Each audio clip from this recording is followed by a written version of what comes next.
Hier je suis partie de Jericoacoara pour aller à Barreirinhas. Et l'objectif c'est d'aller voir les Lençóis Maranhães, un désert situé au nord du Brésil.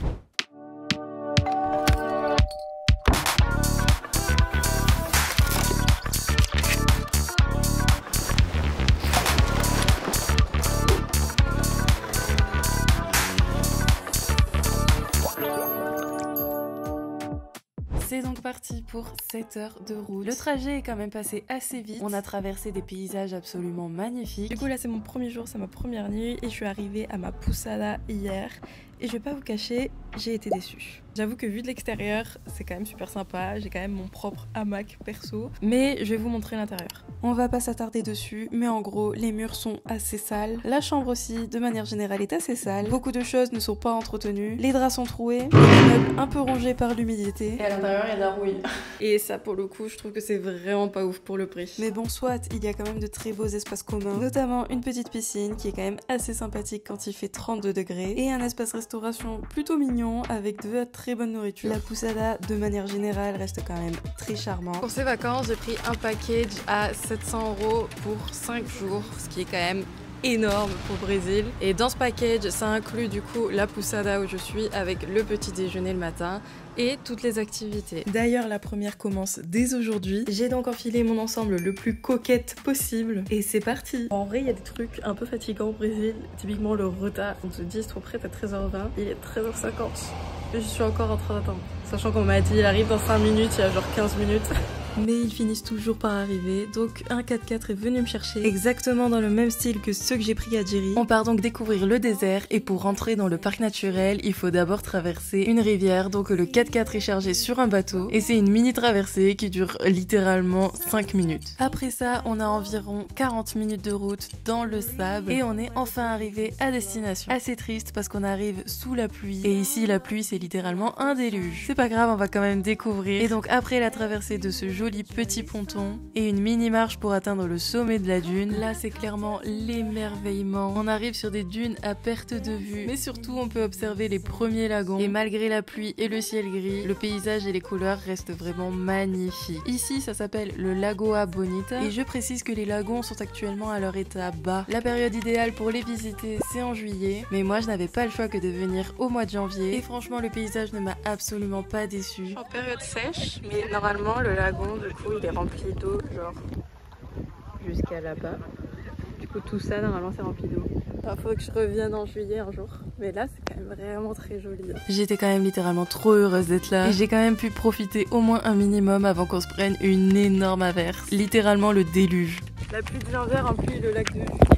Donc fallait que je m'y attende. La température des lagons est plutôt bonne parce que oui, la baignade est autorisée. Mais je vous avoue qu'avec le coup de froid que j'ai pris, j'y ne suis pas allée. J'ai seulement trempé les pieds et j'ai surtout espéré revenir dans quelques jours avec un grand soleil. Mais en attendant, c'est l'heure de rentrer, donc je suis allée attendre le guide gentiment devant le 4x4. J'ai ensuite pris une bonne douche chaude, un bon repas bien chaud à l'auberge. Je viens de rentrer et là j'avoue que je suis éclatée alors qu'il est que 20h30. Tout le long j'étais accompagnée, il n'y a que des Brésiliens. Du coup il y avait un couple et une grande famille et franchement tous ils étaient hyper adorables, ils ont tous grave essayé de communiquer avec moi même si bah forcément c'est un peu compliqué. C'est vraiment le genre de famille qui met l'ambiance, genre ils rigolent tout le temps, ils crient, c'est assez marrant. Et on se retrouve demain, j'ai rendez-vous à 8h pour aller faire du quad. Jour 2, j'ai enfilé ma meilleure paire de baskets et je me suis badigeonnée de crème solaire. Puis il va faire 30 degrés.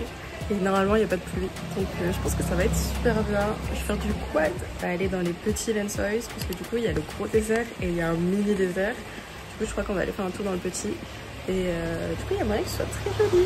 Le monsieur est donc venu me chercher et j'ai donc grimpé sur mon giga bolide. Ça va être super cool. Bon, ça va être très cocasse. Je comprends la moitié de ce qu'on me dit. Après là il m'a fait la formation. D'habitude j'ai que fait des quads automatiques. Là c'est un quad manuel. Et c'est une dinguerie. Ici il n'y a pas de casque. Le mec il est allé chercher une giga enceinte. Ils sont tous en train de boire des bières. Genre vraiment je pense que c'est un peu très univers. Ok, bon en fait c'est bon. Je suis pas sûre que ça protège grand chose mais on verra. On est donc parti en balade et c'était plutôt marrant, on a traversé pas mal de petits endroits comme ça avec plein d'eau. Heureusement que j'avais mis les baskets, ça m'a bien servi. J'ai bien aimé, c'était plutôt sympa. D'ailleurs je suis la seule à avoir un casque. Du coup j'ai demandé à l'enlever mais je pense qu'ils n'ont pas confiance en moi. C'est parce que je parle pas brésilien, trop le seul. Vous inquiétez pas, j'ai vite pu faire ma giga resta avec ma casquette. On va pas se cacher, c'est beaucoup plus confortable. Et honnêtement, l'activité c'était carrément safe, pas vraiment besoin de casque. Bon, du coup, premier arrêt, on est dans les petits Lençóis. Du coup, ça ressemble à ça. Là, on n'est pas encore dedans. Mais en gros, vous le voyez, c'est toutes les dunes là qui sont tout au fond. Ici, il y a des éoliennes genre de partout.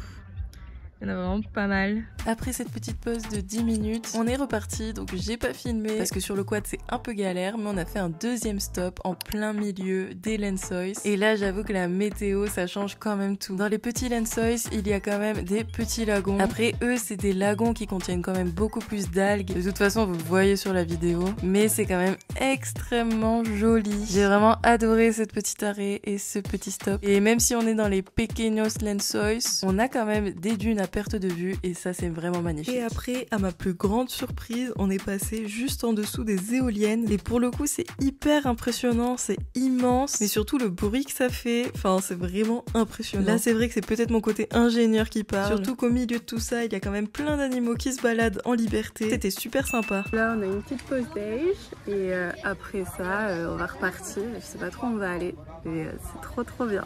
On était clairement au milieu de nulle part. Donc ici on était du côté rivière parce que de l'autre côté il y a quand même l'océan. Mais du coup c'est juste un petit restaurant avec une petite plage et littéralement personne d'autre à l'horizon. Sommes-nous d'accord pour dire que c'est la vie du kiff?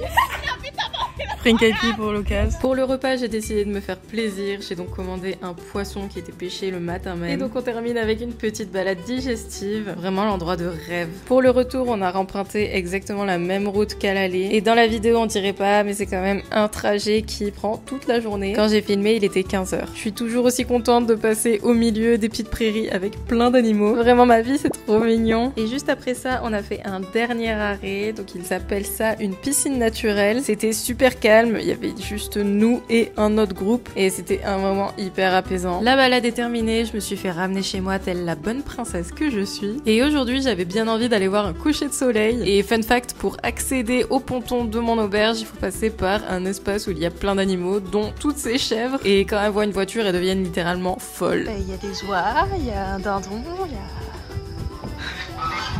il y a de quoi faire ici, hein. Je suis donc arrivée sur le ponton, donc c'est une mini plage et clairement le meilleur endroit de l'auberge en fait, c'est genre trop beau. La végétation est vraiment magnifique et c'est un endroit où t'es déconnecté de tout, c'est hyper reposant comme endroit. Vu la journée de rêve que j'ai eue, je me suis dit que je pouvais forcément qu'avoir un joli coucher de soleil, donc j'ai un peu attendu et franchement je ne me suis pas trompée et je suis vraiment trop contente. C'était pas le plus beau, mais ça n'a fait qu'embellir la journée que je venais de passer et surtout je suis super contente car grâce à la météo, c'est vraiment la première fois que je peux voir un coucher de soleil au Brésil. Bon, aujourd'hui c'est journée bateau, du coup j'ai rendez-vous directement sur le quai depuis l'auberge, donc ça c'est trop fun. Sur le chemin on a croisé toujours évidemment les mêmes copines et j'ai donc embarqué sur le bateau. Je pense qu'on était une petite douzaine dessus et la balade a pu commencer. Ce que j'adore avec ces paysages, c'est que je trouve ça très similaire à l'Amazonie. La seule différence c'est peut-être la taille, parce qu'en Amazonie tout est beaucoup plus haut et beaucoup plus grand. Ces bateaux là sont quand même super pratiques parce que c'est des speedboats, donc mine de rien on parcourt quand même énormément de distance et la balade était quand même super sympa. On arrive à notre premier arrêt. De loin ça ressemble vraiment à une petite oasis, c'est trop beau. Et en fait c'est juste un petit bar au milieu de nulle part dans lequel on peut retrouver plein de singes. Donc ils vivent là au milieu des touristes et du coup de bar. Cet endroit ça s'appelle le Barraca do Coração. Je sais absolument pas si je le prononce bien. Mais du coup c'est quand même sympa même si c'est quand même super touristique. De l'autre côté du bar on retrouve l'entrée sur les Pequeños Lençóis. Du coup c'est genre une mini dune sur laquelle tu peux monter et voir un peu l'entrée des Pequeños Lençóis. Donc pour rappel c'est le petit désert dans lequel j'ai fait ma journée quad hier. Mais après ce petit arrêt, ce qui devait arriver arriva. On a pris un énorme déluge. Donc je me suis posée dans le hamac en attendant que ça se calme et pour rejoindre le bateau. Direction le deuxième arrêt. C'est un petit village pêcheur. Là j'avoue que j'ai absolument pas retenu le nom de ce village. Mais c'était plutôt mignon. J'avoue qu'il n'y a absolument aucune utilité au village. Par contre il y a un phare. Et c'est quand même super sympa de prendre un point de hauteur. Parce que là pour le coup la la vue à 360 degrés est canon. L'arrêt à ce village était de genre 40 ou 50 minutes, je m'en souviens plus. C'était giga long. Mais bon, en attendant la joie et la bonne humeur, j'ai même vu un petit crabe, vraiment trop mignon. Et là, on arrive au deuxième arrêt pour la pause déj et pareil, on s'est repris un déluge. Ce jour-là, en vrai, c'était un peu affreux, il pleuvait tout le temps. J'ai mangé un petit poisson pêché le matin et après, la pluie s'est calmée, il n'a plus plu de la journée. Par contre, il y avait énormément de vent. Mais bon, ça, pour le coup, ça m'a vraiment pas empêché de m'allonger sur la plage et de bronzer. Parce que clairement, il faisait hyper chaud et j'ai quand même pris pas mal de coups de soleil. La journée se termine, on repart tranquillement avec le bateau et du coup, on a refait à peu près le même chemin retour. C'était quand même beaucoup plus agréable sous le soleil. Rentrée, c'était très cool malgré la météo. C'était quand même très sympa. Il y a toujours toutes les copines là. Regardez-moi ça, c'est tellement mignon. Il est 15h30. Je pense que en vrai je suis hyper fatiguée. Je vais rester à l'auberge, je vais un peu dormir, je vais faire du montage vidéo parce qu'il est temps. Donc on se retrouve demain pour une grosse journée. J'espère qu'il pleuvra pas parce que je retourne dans le désert. Et bah allez, à demain. Bon bah, de ce que je vois, il va pas faire beau. Enfin, je pense qu'il va y avoir quelques épisodes d'averse et quelques épisodes de soleil. Mais du coup, ça me saoule pour le désert. Et ça n'a pas trompé, j'ai vraiment attendu sous la pluie. Mais spoiler alerte, j'ai passé la plus belle journée de tout mon séjour. Ça commençait pas très bien à cause de la pluie, mais aussi par un petit mal de ventre. Mais finalement, c'était trop bien. On retourne dans le parc naturel, donc il faut reprendre la navette, ce bateau. Et ce jour-là, c'était assez étonnant. Il y avait vraiment personne dans la ville, même dans mon auberge. Donc c'est plutôt cool qu'il n'y ait pas trop de touristes. Une fois arrivé de l'autre côté, on a fait pas mal de temps dans le 4x4. Donc pareil, ça bouge énormément parce qu'on traverse toutes les routes ensablées. Et ce jour-là, on était seulement 6. Donc ça rend le tour encore plus exclusif et ça, c'est trop cool. Premier arrêt, on arrive sur un lagon. Il me semble que c'est le Lagoa. Et celui-ci, je le trouve quand même déjà beaucoup plus sympa que les autres lagons que j'ai déjà vus parce qu'il est vraiment au milieu du désert. Il faut faire un peu plus de route pour y arriver. Bon, verdict, elle est pas super chaude, mais elle est quand même bonne. Regardez la transparence, quoi. Et supplément petit soleil, ça se régale. Je sais pas pourquoi, je peux pas m'empêcher de courir quand je suis au milieu des dunes. Vraiment trop mon kiff, mais bon, on est quand même là pour aller tester l'eau. Petite trempette, on voit quand même les nuages bien menaçants là-bas. Et l'eau est quand même incroyable, c'est trop beau. Le cadre est tellement reposant, c'est quand même incroyable. Et il y a très peu de monde, mais je me demande si c'est comme ça tout le temps. C'est vraiment magnifique.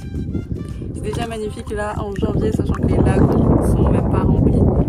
Imagine en juillet. Non, ouais, ça va être un truc de fou. Le premier arrêt est terminé, donc il faut retourner au 4x4, mais je vous remets quand même une dernière fois la vue. S'il vous plaît, la vue! C'est clairement les dunes blanches à perte de vue, avec des petits lagons par-ci par-là. J'ai pas les mots, c'est trop magnifique. La couleur des lagons ressort tellement différemment avec les rayons du soleil, c'est juste mais incroyable. Enfin bref, clairement je suis trop heureuse. Le trajet était assez marrant, clairement le 4x4 est devenu complètement waterproof, mais bon, tout bame. Et on arrive au second stop, qui est tout simplement la plage. Ici, la plage est littéralement à perte de vue, c'est immense. Donc on s'est arrêté, on a fait une petite trempette. Et vu la température de l'eau, tu réfléchis même pas. Ici, je pense qu'elle est à 25-26 toute l'année. Ce midi, on mange dans un ranch. Je vous montre, c'est assez mignon. Alors c'est en plein milieu de plein de petites fermes. Du coup, il y a pas mal d'animaux. Je crois que le move le plus français que je puisse faire, c'est d'avoir une serviette de plage. Aucun voisin n'a de serviette. Mais moi je suis bien contente de pouvoir me sécher, quoi. Sur ces belles paroles, j'ai mangé un bon petit poulet. J'ai vu une chèvre beaucoup trop adorable. Et après ça, on a repris la route direction un village absolument incroyable. On est arrivé au paradis. Et en fait, c'est un petit village qui s'appelle Athens. Et regardez comment c'est beau. En fait, c'est une plage avec pas mal de beach bars, mais qui sont vraiment très jolies, avec une jolie déco. Et le côté mer est absolument magnifique. En fait, je pense que c'est clairement le compliment que vous allez le plus entendre dans cette vidéo. Mais en même temps, il n'y a rien à dire, à part que tout est incroyable, tout est beau, tout est magnifique. Il n'y a personne parce que je pense que c'est pas la période touristique, mais ça a vraiment l'air d'être un endroit où il y avait plein de poussadas, d'hôtels, de ouf. Enfin, vraiment trop belle déco et tout. Et même il y a plein de beach bars et je crois que c'est un spot de kite. J'ai vu 2-3 personnes faire du kitesurf. Je vais vous montrer la vue depuis tout en haut. Je vous avais pas menti, la vue est absolument magnifique. Et qui dit endroit magnifique dit petite trempette, mais surtout petite caipirinha parce qu'on ne change pas une équipe qui gagne. Et c'est déjà la fin de journée, on se retrouve à la Pousada pour un petit débrief. Bon, ben je viens de rentrer et je crois que c'était la meilleure journée de tout mon séjour. Enfin là en vrai ça devient compliqué parce qu'il y a beaucoup de bonnes journées. Du coup je sais pas laquelle est ma préférée. Mais aujourd'hui je me suis éclatée. C'était magnifique. En plus on n'a pas eu une seule goutte de pluie. On était 6. Du coup il y avait une famille où ils étaient 3. Il y avait un couple et leur fille de 16 ans. Et il y avait un autre couple un peu plus âgé. Je me suis trop bien entendue avec tout le monde. J'ai énormément parlé portugais aujourd'hui. Et ils étaient adorables. C'était trop bien quoi. C'est un truc que j'adore vraiment ici au Brésil. C'est que tout le monde se parle et tout le monde fait connaissance avec tout le monde. Ici au bout de seulement 10 minutes, tout le monde sait où habite l'autre famille. Tout le monde sait pourquoi ils sont venus, s'ils sont en vacances. Enfin... Tout le monde se pose plein de questions et du coup ce qui attire assez leur attention c'est de me voir toute seule. Bon après c'est vrai que j'ai une tête où je passe pour une brésilienne, tout le monde pense que je suis brésilienne. Donc tout le monde me parle hyper vite en portugais jusqu'à ce que je leur explique. Franchement ça dépend des jours mais là typiquement aujourd'hui ils ont vraiment hyper fait l'effort de répéter les questions etc. Ils étaient adorables. J'avais vraiment peur en venant ici toute seule et qu'il y ait que des familles etc. de pas trop être capable de parler ou d'être tout le temps toute seule et en fait pas du tout. Typiquement là ce midi, j'ai mangé avec la famille de 3. Je fais un peu fait copine avec la fille de 16 ans, c'était vraiment trop bien. Une journée de fou, de toute façon vous allez voir toutes les vidéos. Mais je recommande énormément cette balade. Donc je vous dis à demain.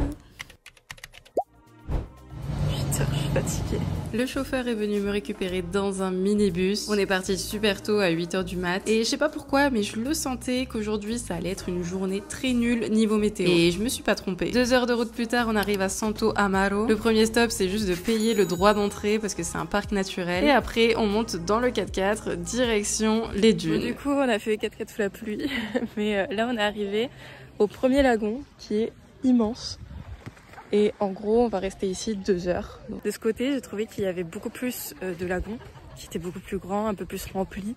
Donc c'est quand même très joli à voir. Franchement, ce lagon est magnifique, mais surtout, il est tellement plus grand que les autres que j'ai déjà vus auparavant. Donc même si la météo était pas optimale, c'était quand même trop bien de se balader autour. Bien évidemment que je n'ai pas pu m'empêcher de taper mon petit jogging. Vraiment, c'est trop la vie de courir dans le sable. J'ai quand même fait une bonne petite balade. J'ai pris plein de photos, plein de vidéos. Et évidemment, il fallait quand même que j'aille me baigner avant de reprendre la route. Et on est parti un peu plus tôt à cause de la pluie. Mais là, les gars, c'était même plus de la pluie. Carrément, ça a fouetté tellement fort, le déluge, littéralement. On s'est protégé comme on pouvait, mais c'était pas trop ça. Un peu déçu par la météo, mais en tout cas, si vous voulez mon retour sur ce côté des Lençóis, je trouve qu'il vaut vraiment le coup. J'ai vraiment eu un sentiment de grandeur, comme la sensation que les dunes étaient beaucoup plus grandes, qu'il y avait plus de lagons, alors qu'on n'est pas forcément à la bonne période de l'année, mais surtout des lagons super grands, super profonds. Et en vrai, c'était kiffeur. La voiture se gare, on arrive devant des petites barques. Et là, c'est un peu la surprise, on sait pas trop où on va. Après avoir pris une pluie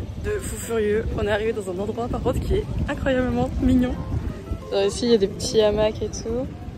Ça c'est de l'upcycling les amis. Hein. Et du coup là-bas pareil il y a plein d'autres hamacs, on va aller se baigner et tout. Puis à côté il y a une ferme, du coup il y a des petits cochons, il y a des chevaux, il y a... il y a plein de trucs. En vrai c'est trop mignon. Mais du coup il pleut encore. Après il fait pas froid mais il pleut quoi. Pour le repas j'ai mangé ma meilleure omelette et après digestion je me suis trouvé un petit hamac et j'ai tapé une sieste au moins aussi bonne que ce cheval. Bon on a fait un dernier arrêt et du coup c'est le dernier lagon.